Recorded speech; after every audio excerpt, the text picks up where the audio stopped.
High বন্ধুরা, good morning. কেমন আছো সবাই?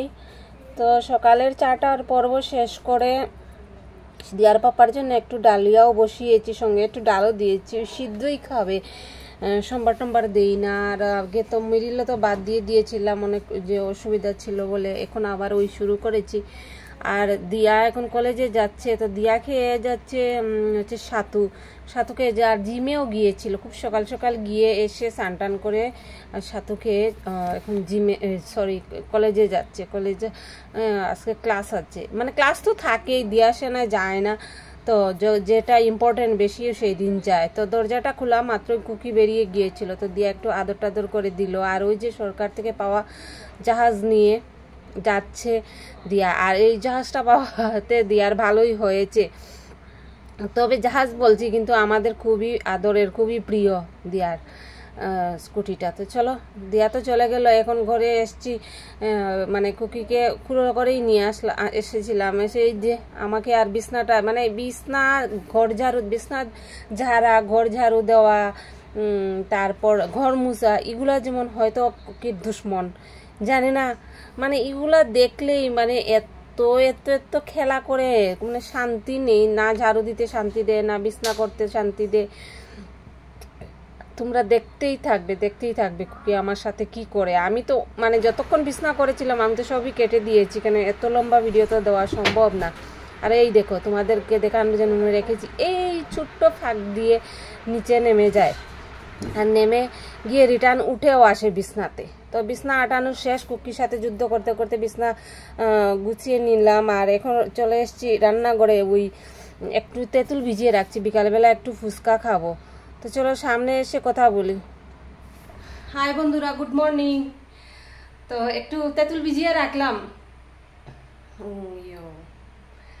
আজকে বিকালবেলা ইচ্ছা আছে একটু ফুচকা খাবো। আমি তো বাইরের ফুচকা খাই না, তো ঘরেই করবো।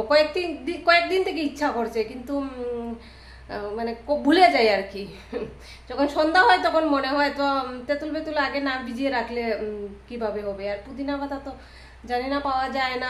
দিয়ার পাপা গেল বাজারে, তো এখন ভিজিয়ে রাখলাম। আর ভিডিওটা শুরু করলাম, তোমরা দেখতে থাকো। চা গরম লাগছে, কি বলবো। আর এখন বাইরে এসছি, ফ্যানটা নিয়ে আসলাম আর কি, ফ্যানটা মুছবো। আর দিয়ার বাবার কিন্তু ডালিয়া খাওয়া শেষ, আগেই মানে হয়েও গিয়েছে, খাওয়া দাওয়াও শেষ। কিন্তু এই ফ্যানটা না নতুন, এটা প্রথমেই পরিষ্কার করছি আর কি। তো আনার পর দিয়ার বাবা বললো যে এটাকে খুলে পরিষ্কার করতে, কিন্তু আমি তো খোলা জানি না, তো আমাকে দেখিয়ে দিল, কিন্তু দেখানোর পরও আমি খুলতে পারিনি। তো তারপর তো নিজেই খুলে দিল। তারপর দেখি ব্রাশে পরিষ্কার হয়নি।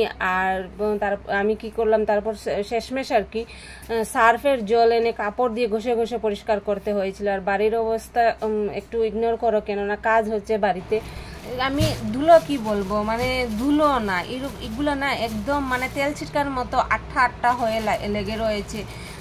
তো এরকম ফ্যান আমাদের আরেকটা ছিল, ছোটো একটা ফ্যান ছিল আর কি, তো ওইটা নষ্ট হয়ে গিয়েছে। তো সঙ্গে সঙ্গে এনেছে আর কি, এটা এনেছে। আর এই বছরটা কুলার চালাতে পারছি না, কুলারটা একদম প্যাকিং রয়েছে, আমি অন্য ভিডিওতে তোমাদের দেখাবো। ঘরে এনেছি, এতদিন তো পাশের বাড়ির মানে উপরে ছাদের উপরে ছিল, তো এখন এনেছি। আর এখনও কাজ আমাদের রয়েছে, মানে থেমে কাজ করা হচ্ছে। তো আমি বললাম এখন আর প্যাকিং নাই, খুলতে কয়েকদিনের জন্য খুলবো, তারপর জল টলের একটা অসুবিধা নেই। তো আমি আর খুলতেই দিলাম না। আর এত গরম, একটা ফ্যান না হলে হয় কি, ছোটো ফ্যান একটা না, এইটা তো নামই তো, এই ফ্যানের নাম তুফান, সাংঘাতিক তুফানের মতো বাতাস দেয়, ভালো লাগে। তো তেল ছিটকার মতো হয়েছিল, কেন এই করে রান্না বান্না করেছিলাম, হয়তো এর জন্য হতে পারে, না নতুন বলে হতে পারে, জানি না। তো যাই হোক, এটা পরিষ্কার করে এসে রান্না করে এসছি। তো মাছ এনেছিল, স্নান করতে যেতেছিলাম, বললো ছোটো মাছ এনেছে। তো স্নান করতে যাওয়ার আগে নিয়ে এসছে, ভালোই হয়েছে। তো ছোটো ট্যাংরা মাছগুলোকে দেখতেই পাচ্ছ, তো কেটে নিলাম আর কি, কেটে ধুয়ে পরিষ্কার করেও নিয়েছি।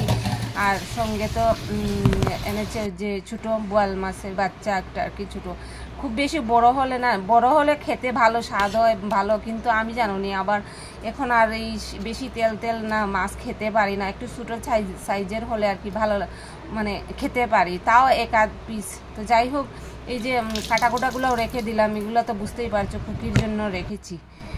আর শেষ আমার সব স্নান শেষ করে এসে এখন একটু ডাল বসালাম। দিয়া বললো যে একটু ডাল করতে, তো মানে রুটির সাথে খেতে আর কি ভালো লাগবে। তো রান্নাবাড়া কি করেছি জানো, শুধু বোয়াল মাছের তরকারিটা করেছি। আর হঠাৎ করে দিয়ার পাপার ফোন এসেছে যে এখনই বেরোতে হবে গাড়ি নিয়ে। তো দিয়ার পাপা খেতে যায়, মানে আমার ভাত হয়নি আর কি। তো আমি তাড়াহুড়া করে ভাত বসিয়ে একটু সময় দাঁড় করি আর কি, খেতে চাইনি, দেরি হয়ে যাবে, বেরিয়ে যেতে ছিল। কিন্তু আমি দাঁড় করিয়ে রেখে আমি ওই বোয়াল মাছের তরকারিটা হয়েছে ওইটা দিয়ে দিলাম। আর মুখি এই এতটুকু কেটেছিলাম। তো দিয়ার বাবা চলে যাচ্ছে বলে আমার মনটা চেঞ্জ হয়ে গেল যে এখন আর আমি ট্যাংরা মাছগুলো রানবো না, মুখি দিয়ে রান্না করতেছিলাম আর কি। তো দিয়া বলেছিল মুখি দিয়ে ডাল করতে, দিয়ার ডালেতেই আমি মুখিগুলা দিয়ে দেবো আর ট্যাংরা মাছগুলা করবো না। আর বোয়াল মাছটা আমি আলু দিয়েই করেছিলাম। তো দিয়ার পাপা খেয়ে বলেছিল ভালোই হয়েছে। তো ওই খেয়ে নিচ্ছে, আমি আর রান্না করে কি করব, তাই না? রাত্রিরেও এসে খাবে দাবে কোনো ঠিক নেই। তো দেওয়ার জন্য রুটি করে নিলাম। আর এখন বিকালবেলা, মানে বিকালবেলা বলতে মানে অনেকটা আর কি 7:30 পৌনে 8টার মতো বাজে। দিয়ার জন্য দিয়া খাবে ওটস। তো একটু দুধটা একটু গরম করে ওটসটা দিয়ে দিলাম। বললো ঠান্ডা ঠান্ডা দুধ দিয়ে, ফ্রিজের দুধ দিয়ে খাবে। আমি বললাম যে একটু গরম করেই গরম করে খেলে একটু ওটস খেতে আর কি ভালো লাগবে। এখন এটাতে দিয়া মানে একটু মধু দিবে, দিয়ে খাবে। তো চলো বন্ধুরা, ভিডিওটা এখানেই রাখি। আবার দেখা হবে নতুন একটা ব্লগে।